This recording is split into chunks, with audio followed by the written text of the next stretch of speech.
Tim Goldstein, autistic adult, and your host for Life in a Neurotypical Universe, where we take a look at life from the perspective of an autistic adult.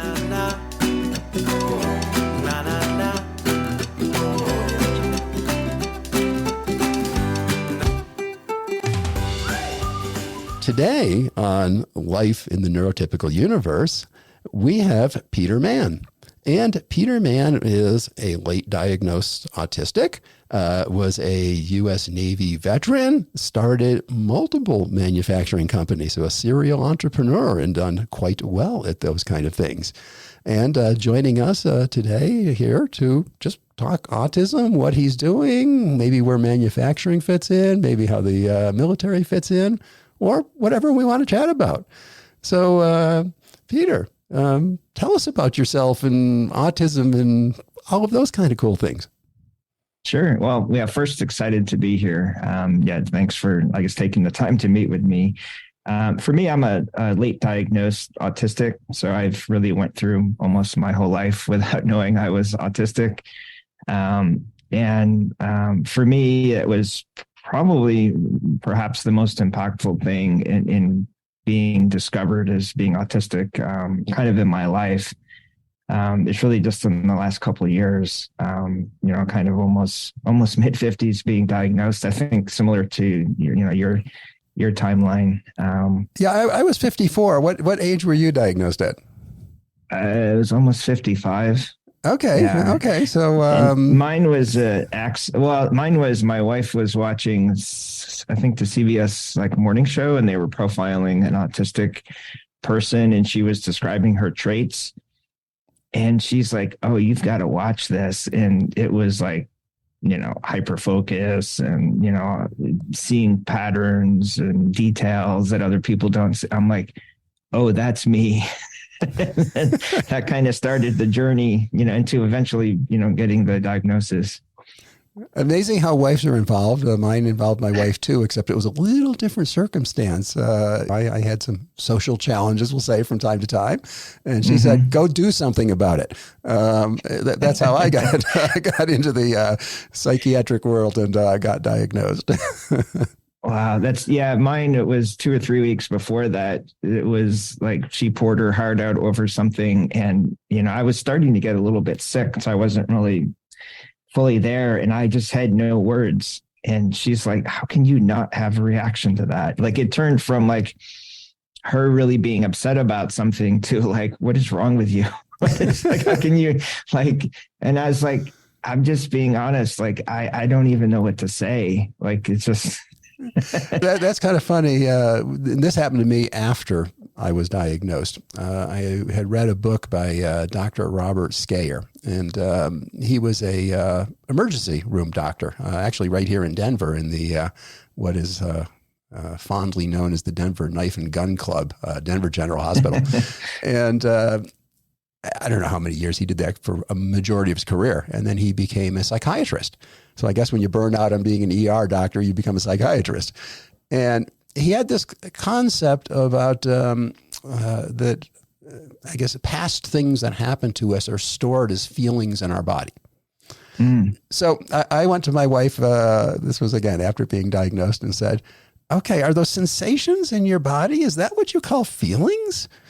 And she burst out laughing.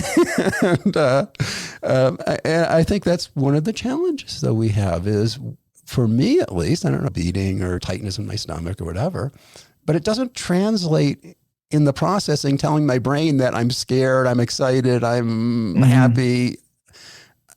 It just is sensations in my body.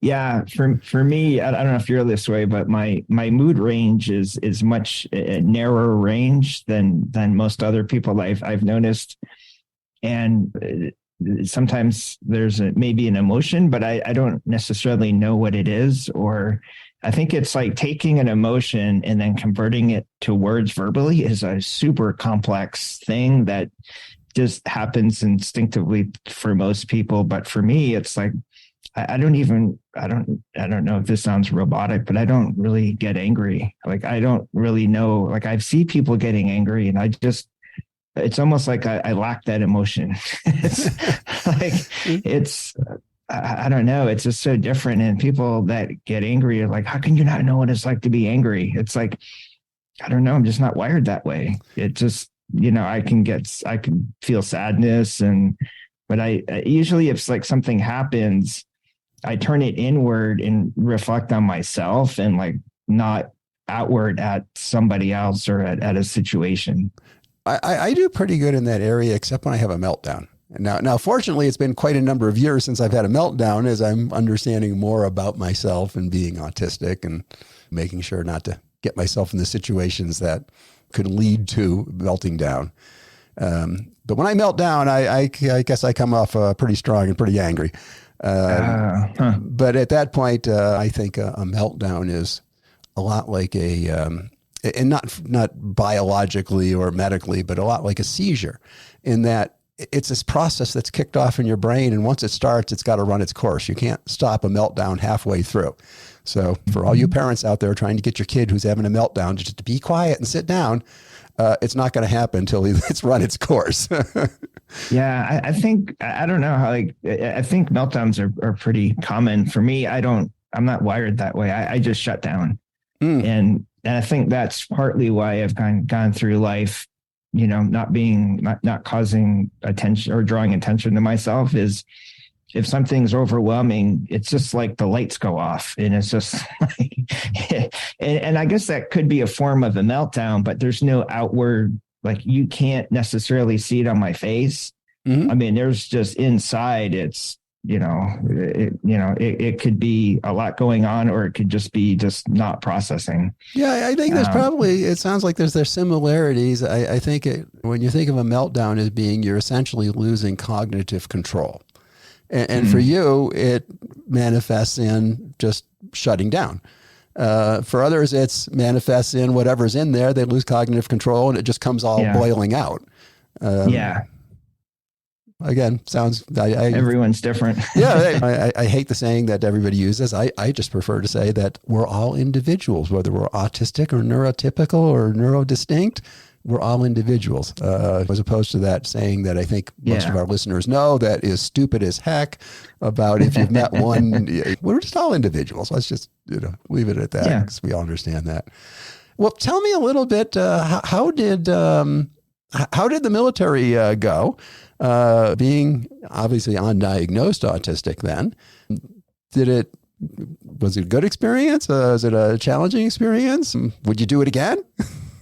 Yeah, I would say I would not do it again. I think for me, it was, I didn't know what I wanted to do. And, when I was applying to colleges, I also applied for ROTC scholarships, and I got a Navy ROTC scholarship. And I went to the University of Rochester in New York. And, it was the school I wanted to go to. It was a smaller size school and it was private. And I didn't have any money and I didn't want to go into debt. And so it seemed like a good solution to, it's like, hey, you get this job out of college, your school's paid for, you get to go to the school you want to go to. And for me, it seemed like a really good match. And, there were parts of the Navy that I enjoyed. But I think there's a little naivete on my part, as well as, some other folks, is that, whereas I was on a ship based out of Norfolk, and about 2 years in, the first Gulf War started, and it never dawned on me that I could be sent to a war zone. Like, we were supposed to go on a Baltic Sea, kind of fun cruise, to see the, Nordic countries. And it instead we got sent to the Red Sea and was off of Egypt and, in a war zone. And so it was kind of not kind of what I was thinking this was going to be.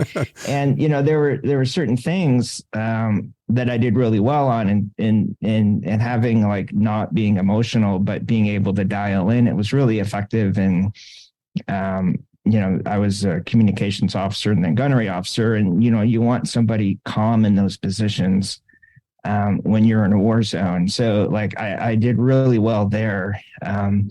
Where I struggled with was just the lack of sleep. that you get. There's no, because it's like you have like your day job on the ship, but then you're also officer of the deck, or you're kind of driving the ship, and then that rotated. And so, one night you'd have the 8 p.m. to midnight shift. And then maybe the next night you have the midnight to 4 a.m. shift. And then the next day you have the 4 a.m. to 8 a.m. shift.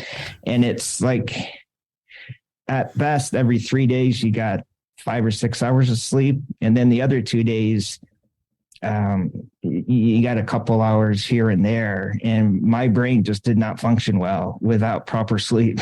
Just, I didn't know that about myself because I've never been in that environment. And it's like, I can't do this for a career. This is gonna, my brain just doesn't function. I know most people's brains don't function well with lack of sleep, but for me, I noticed the difference with how I was doing and how others were doing with the same kind of sleep constraints. And so I was like, I'm going to do my 4 years and then to the day, and then I got out because it's not going to be sustainable for a 20, 30-year career doing that. Interesting. I don't know if anybody's ever told these high up military people that disrupted sleep patterns. And not only is it like lack of sleep, but it was also totally disrupted. Like the times were constantly changing, are horrible for cognitive capabilities. Yeah. And it was not great. We did have some helicopter pilots on the ship. And if you're a aviator, you're required to get 8 hours of sleep every night. But if you're, driving the ship and in charge of weapon systems, you're not. So here you got really? You got control of all kinds of way more weapons than can go on a single aircraft, and you can be falling asleep at it, and that's okay. But yeah, it just seems like an accident waiting to happen. Yeah, no kidding. Wow. So how did you go from, I saw somewhere in your bio that you were an executive at Dell also. Dell actually, I don't know if you're familiar, they now have a autism neurodiversity at work program that is doing pretty good, run by a guy named Patrick Poljan. And Patrick's doing a good job. How'd you get there? How'd you get from there? How'd you get to manufacturing? Give us the background. Tell us where autism you think helped or harmed. Yeah, so it was funny. It was like my mom didn't want me to get out of the Navy because, she was concerned I wouldn't be able to find as good of a job outside. I was always underestimated, and, just because of, especially elementary school, but even through school, I struggled because school wasn't set up for me. And I think later that helped just to overcome and survive the public school system. I think was, being in business is for me no different than kind of just being an autistic kid that has zero support going through the public school system. You have to figure things out. And so, when I got out, this was in the, I'd say early, 90s, 92-ish. And at that time, it was pre 9/11. And so if you were in the military, people didn't care, right? After 9/11, it changed where it's like, oh, you're in the military and we'll give you preferred seating on planes and we'll, want you to interview you for this position. Back then, they're like, well, how's that relevant to this job? Right, exactly. How do those skills connect, right? Yeah, and I wasn't good at communicating that. And so the only thing I could really leverage was my college degree, which is, maths and statistics. And so, it's almost like those 4 years didn't count when I was interviewing for jobs. And it took me, 4 or 5 months to get a job. And the job that I got was not a job that I wanted, but it was almost a 50% pay cut.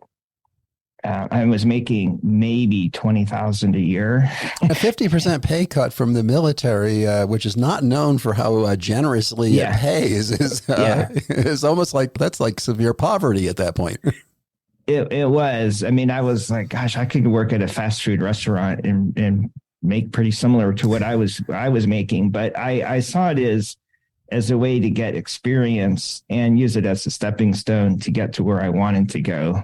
And so I worked for it was like a family garment business. They made like surgical gowns, and it was $100 million company. It wasn't like a small enterprise at all, but it was very clear, like if you were in the family, you were very well taken care of and you had like all the good management jobs. And if you were not in the family, that was very clear as well. And so I was not in the family. And so I did that for about 18 months. And then I got a job at a company called Tech Data, which is really where I wanted to be. And this was in the, obviously during the 90s in the computer industry. They were a computer distributor. They were the second largest. I worked for Tech Data at one point as I was a buyer for Tech Data and searching down the hard to find items that various customers wanted. I know Tech Data very well. When were you there? Oh gosh, it probably must have been like early 90s. Okay. They had an office up here in Denver. They had offices all over the place, but they also had a buying office in Denver. Okay, I didn't realize that. Yeah, I think I was there from 93 to 2000. So I was I started off as more of like I think they called it forecast analyst. So I was kind of helping manage reporting for marketing and operations. Then I moved up to director level in those 7 years. So you actually got to use a little bit of your college degree of mathematics and statistics. Obviously, forecasting products is part of it is more of a mathematical approach. It's not just, there's a certain level of gut feel, but there's a lot of analysis also. Yeah, and I was able to. I also, I guess back to, early high school, I, kind of taught myself. My brother got I don't know if you remember the TRS-80 computers. Yeah. Radio Shack. Radio Shack. Yeah. And so he got one of those. And so, instead of like going out and doing what most normal high schoolers do, I'd stay home and program and taught myself how to do that. And so when I was working at Tech Data, I was, doing some programming as well, just to make things more efficient. Because just the mundane, it just, things being run on spreadsheets wasn't very scalable when you're, kind of approaching a Fortune 100 company. I hate to tell you this, and I work for one of the most major tech companies in the world, and industry is still run on spreadsheets, unfortunately. Yeah, I know. But, we had at Tech Data 50,000, resellers and I don't know how many thousands of products. And I was also in charge of like pricing and pricing strategy and, to update that many products for that many. I mean, you need some systems right. to do that. And so I was, kind of on my own, just creating some programs to kind of do some mass updates. Just because there's no really practical way of doing it. It was just so big.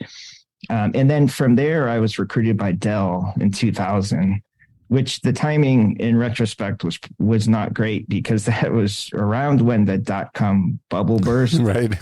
And so, I was at Dell for probably 2.5 years, but it was just, not a great environment at that time. We were just doing round after round of layoff, and the culture wasn't great. I felt like a total misfit in that environment. They would have like pep rallies and talk about crushing HP and I'm just like, I am a fish out of water because I'm not digging these pep rallies. I'm like, just build a better product. And, it's like the stuff that we were coming out with was more Me Too and maybe a little bit lower price is what they were about. But to me, that wasn't very exciting. There's no design element. There's no functionality improvement. It was all just operational and cost and a lot of testosterone at these, at these pep rally sessions. I like to look at those pep rally kind of things, and I'm with you. I hate them. I look at them, though, as being essentially neurotypical kind of engagement that brings the tribe together. Yeah. And really based on, I think just the evolution of humans, that we evolved. We as a whole, not necessarily us autistics, evolved this thing to draw together and to bond around the same thing, whether it's the gladiator or the football team or the whatever. And that probably was the start of civilization. And I always looked at us autistics as being, we were the nomads. We were the ones that, okay, it was okay to watch that thing and visit you for a while, but then it's time to move on to somebody else because there's other exciting things out there. Yeah, that just, I mean, I can still see like visions or a little reel that plays in my head. And it's just like, I just don't get this. This is just the weirdest thing. Like, and they were screaming and so enthusiastic. And I remember Michael Dell's leading some of these things. And I was like, wow, I could never do that. Like, it just feels not authentic, or I'm just not wired that way to, feel anything, for that. It's just strange. You and I could have stood in the corner and had a good conversation while this stuff was going on. Yeah. It's like, whew. Yeah. And so I did that, and, and I met another guy in Austin. So I, relocated to Austin for Dell, and, he had I think it was a blinds business he was selling online, I guess probably for 4 or 5 months went out for lunch, every once in a while and just talk business. And for me, Dell was not a fun place to work, just especially with the layoffs. And, there were a lot of people in the 90s that made a lot of money. They called them Dellionaires.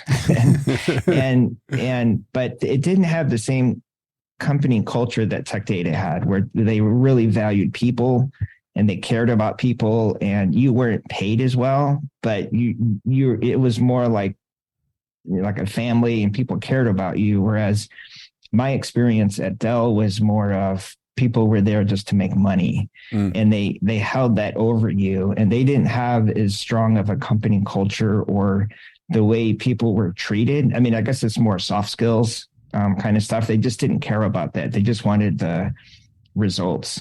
And it was kind of more of a harder type environment, and very competitive. And Michael Dell's been very successful with that. It just didn't align with where I was. And so I was talking with this guy, and we started an e-commerce business together.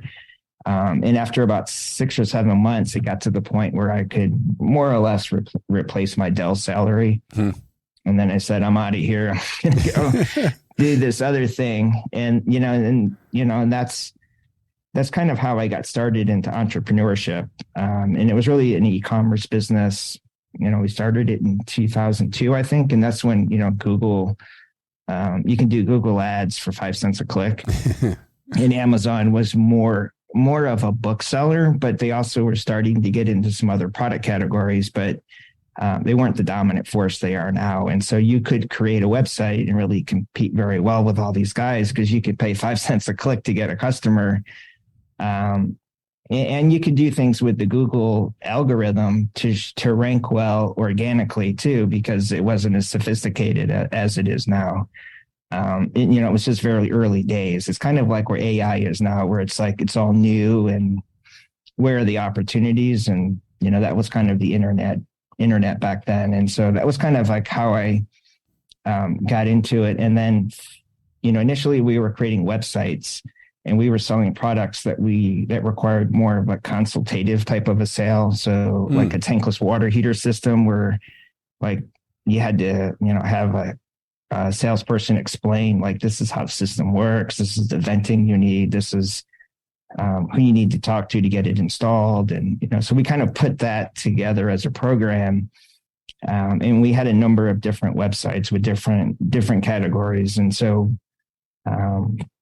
so I did that from 2002 to 2009. And then I sold my half to the other guy at that point. And then I started my current business, Aransi, to create more of a brand focused on indoor air quality. So that's kind of, I guess. Interesting. It's I think the twists and turns of life. You never know where you're going to end up, and where you think you are is probably not where it's going to be. How For did sure. how did air cleaners, which is what you do now, and actually I checked out the website a little bit. Some pretty cool, high tech, nice air cleaners, air purifiers. How did you decide that that would be the market to go after? Yeah, so it was one of the websites that we created in that previous business, and I was interested in it because I had a infant son who was asthmatic, and I remember holding him and him just not being able to breathe and starting to change color, and it just like really hit me that like this is a problem. This was back like right before I went to Dell. I think I was in Florida when, I kind of went through that experience, and it really left a mark. And I wanted to do something to try and, help with that situation, because his was kind of, in this case, like allergy induced. And at that time, there really weren't, there were some products in the market, but they really weren't that great. The most popular one was, I don't know if you remember, the Sharper Image Ionic Breeze. Oh yeah. I think a lot of those kinds along that lines were about good enough to filter the area of a closet, and that was about all of the airflow they had.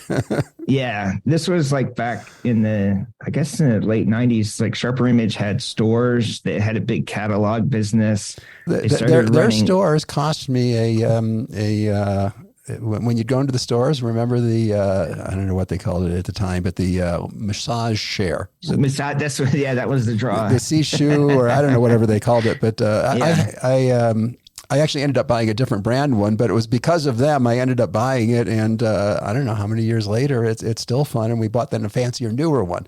So I still blame that whole thing on Sharper Image, the Sharper Image stores. Yeah. And so their product, the air purifier, became really, really popular. And I think it was 2002, 2003, Consumer Reports came out with a report, and they gave it like 3 black circles and essentially said, do not buy. And then it went to a lawsuit between Sharper Image and Consumer Reports, and Consumer Reports won. And I think there are some subsequent lawsuits, and it basically just killed that business. Like all the stores went away, and it bankrupted Sharper Image in the early 2000s. And when you look at the product, it was really, you could call it an air purifier, but really it was a series of electrical plates with charges. And people loved it because it got rid of all kinds of odors. And then it turns out that's because it was emitting ozone. Which of course is a an bad thing pollutant for you. Yeah, so ozone's fantastic at removing odors. You just don't want to be in the room when it you happens. have ozone. Yeah. And then in 2010, I think it was the California Air Resources Board, which is really like part of the California EPA, came out with regulations for indoor air cleaners for ozone. And I believe it was in part related to this product that was on the market, as well as a number of others that intentionally produced ozone. And so, yes, it did a fantastic job of removing odors, but there's a cost to I've got a couple. I've got a couple ozone cleaners like that, and you put them on a timer. You run them when you're not in the house. You let it vent out, and it's like a bug bomb. It's like it works great. You just don't want to be around it when it's doing its thing. Yeah, and so I was interested in I saw clean air as a important area, but doing it in a safe, healthy way, which is, the only really way to do it that is effective and safe, is really just use HEPA filters, which have been around for decades. It's not a new technology. And so that's kind of where my focus was more, because I was thinking about my autistic son, and it's like, he would not do well with ozone, if you're very asthmatic. And that was kind of spurred my interest. It kind of became a special interest, I guess. Is like, how do you clean the air, but do it well, but also not create another problem in their process. And so that's kind of been my, I guess, North Star in all of this. And, when I created the Ranci company in 2009, it was really to focus on that and provide, focus on indoor air quality and do it in a safe, effective way. And what's been interesting is during COVID, it just, became a lot more mainstream. And you start seeing a lot of these sharper image ionic breeze type products coming back. It's like deja vu, where people like, this is your cure for COVID, or this is, it's like, oh my gosh, these it's tough, and it's a fairly unregulated industry still. I think they put some safety precautions in to protect you against ozone, but there's a number of challenges. And what I've seen is the government regulations are years behind what companies are doing or what things are being produced and marketed to people. I think that's a general problem with any technology these days, is the technologies move faster than the bureaucrats move. Exactly. Yeah. And for me, it's just, it's not right. I don't know if it's that like autistic social justice, or like, it's just like, if you have a better product, then great. But if you're selling things that could be potentially harmful for people, and you're really marketing this hard, and people think they're doing the right thing, for me, it's a little bit unsettling just to watch this and know it could be years before there's the government regulations in place to really, protect and inform people. Right. I noticed in the air cleaners you also use a layer of carbon filter. Mm-hmm. And now where my interest in air cleaning came in, I decided I wanted to learn synthetic biology. So I created a microbiology lab in my basement, and happened to score some brand new, never used from the Center of Disease Control. They have out here in Fort Collins, Colorado. They've got a center. A bunch of portable air room, what do you call it? A clean room, air filters. So they're 12 by 24 by about 12-inch deep HEPA filters with blowers on them that are they're loud. They move a lot of air. So I kind of got into the air cleaning thing because obviously the more sterile you can make the room, the less chance of contaminating your samples. But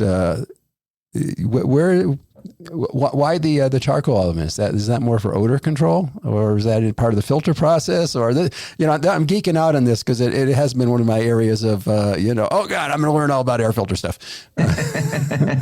Yeah, I mean, so the filters we have right now are HEPA filters doing almost all the work. We do have a layer of activated carbon, which is really just absorbing, I would just say, general VOCs, or volatile organic compounds. That it's really, I think when you look at like cleaning the air, I kind of break it down into two groups. There's particles, which could be like dust and bacteria and viruses and mold spores and things like that. And that's what a HEPA filter is designed for. Mm-hmm. And then there's like chemicals, gases, odors, VOCs, it could be like I cooked this in my kitchen and it has this odor, or there's off-gassing from new carpeting or new flooring, or I've got, paint and there's off-gas from that. Chemicals and gases and all those, there's thousands of those, and they're very complicated. And it's like there's not really one thing that works well for all of those. Whereas like a HEPA filter, if it's, the right efficiency, it can capture all particles, or, anything that's really in the particle category. Right. But when you're looking at gases and VOCs, like carbon's a general absorber of those things but it works well for some things and does not work well at all for other things. Like radon is a gas that activated carbon does almost nothing for. I mean, you're kidding yourself if you have a activated carbon, you think you're removing radon. Really, for that, you really want to ventilate that to the outside is the best thing you can do. So it's a gas by gas thing. Like the vinyl chloride at that train derailment. In Ohio, carbon is really not very effective for that. It's just not. I mean, there's some other things that potentially could remove that, but if you just have activated carbon and a HEPA filter, it's not going to really remove that from the air at all.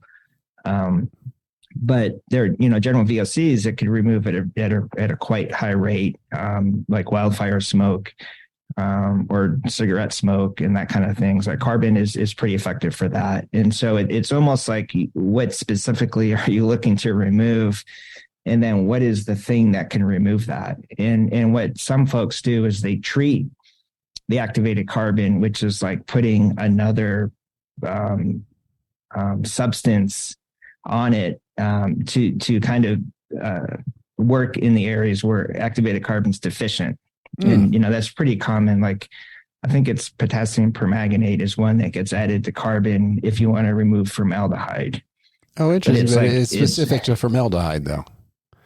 And some other things, but that's primarily what it's for. Interesting. And there's like alumina, and there's a number of other. It gets really kind of complicated, but like we deal with consumers, and they're like, "Well, I've got this pasta odor, and I can't remove it." It's like, oh my gosh, it's like it's like so hard to do gases and VOCs, and particles, which dust and pollen and even viruses. If you have a really high quality HEPA filter, you can capture those things. And it's such a simpler thing than the gases side. That's kind of where it gets really difficult. And, we're just honest and just tell people what something can and can't do.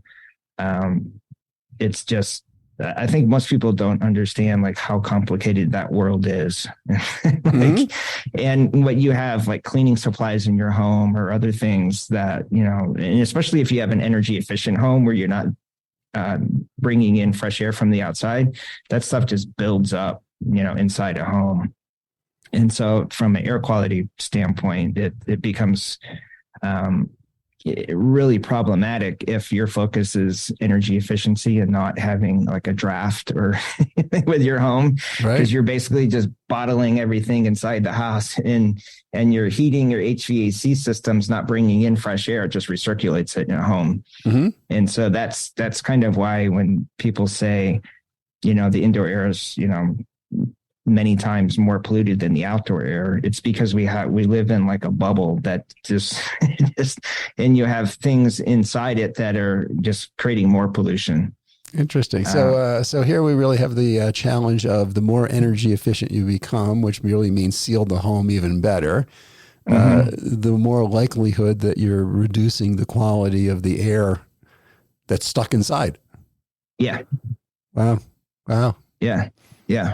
It's kind of, you're fixing one problem and you're creating another one. And there are solutions. There are like ERV systems, which is a ventilation device that, kind of brings in fresh air from the outside, filters it, and pushes out stale air while maintaining temperature. Are those the one that it's kind of like a heat exchange between the incoming and the outgoing air, so that you're not losing all your hot or cold, depending whether you're heating or cooling? Yeah. And so in more progressive areas, you're starting to see those being mandated, I think, in some new buildings. Canada is a really strong market for that. I think Minnesota and some other northern states are kind of going that direction, because they recognize that you've built this great energy efficient home. You're also creating all this indoor air pollution along with it. And ventilation is really a key part of that. And it's a way of maintaining your energy efficiency while getting fresh air. Got you. Interesting. So how do you think that your autism, both prior or post being diagnosed, has helped or hurt you in these different pursuits? Yeah, I think it's helped me. I wasn't aware of it, but I think being hyper focused, I could just sit down and just keep working on something. And I get like dopamine from work. Whereas other people like to go to parties. Like if I go to a party and there's small talk, it's just like, I don't know. I'm like out of my league. I don't even know what to bring up. I'm not interested in what they're talking about, if I'm being honest.